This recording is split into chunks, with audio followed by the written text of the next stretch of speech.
niloloko at patuloy na niloloko siya.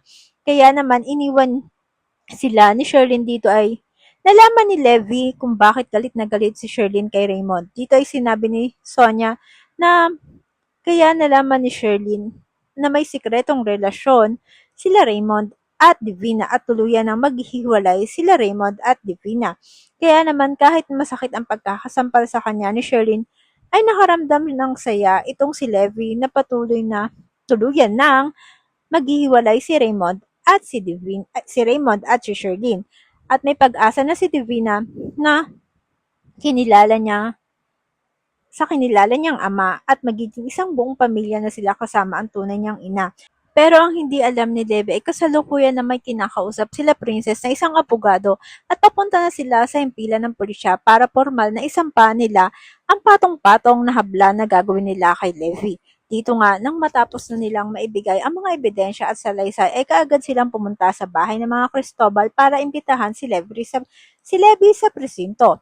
Dito ay gulat na gulat sila Sonia at Levy na makita ang mga pulis. Dito ay tinawag niya sila Raymond at para tulungan si Levy. Pero itong si Sherlyn ay parang baliwala lang sa kanya ang pagmamakaawa ni Levy na tulungan siya. Dahil dahan-dahan itong dinadala ng mga pulis sa mobil.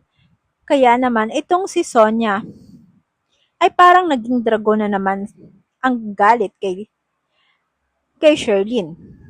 Pero walang pakialam si Ate Sherlyn at pumasok ito sa bahay para ipagpatuloy ang pag-iimpake ng mga gamit niya. Kaya naman kaagad itong sinundan ni Raymond para pigilan itong umalis sa bahay. At hindi niya na rin alam kung sino ang uunahin niya, kung si Sherlyn ba na tuluyan na siyang iiwan o si Levin na kinuha ng mga pulis.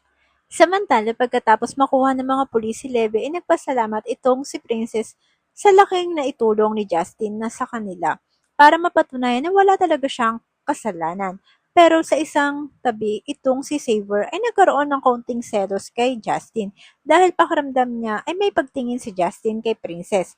Kaya naman na nagpasalamat na rin sa kanya si Princess ay sinabi niya dito na gagawin niya ang lahat maging maayos lang ang kalagayan nito. Dito nga tinanong niya siya ni Princess kung nakita na ba nito si Lailani. Pero sinabi lang ni Xavier na hanggang ngayon ay patuloy pa rin siyang naghihintay na tawagan siyang muli ni Lailani. Isang kaabang-abang na naman po ang istorya ang ating natapos at patuloy na susubaybayan muli. Kaya naman po kung nagustuhan niyo ang ating storytelling sa ating munting prinsesa na si Princess ay maaari po ba kayo mag-subscribe sa aking channel at i-click ang ating notification bell para maging updated kayo sa lahat ng aking ina-upload.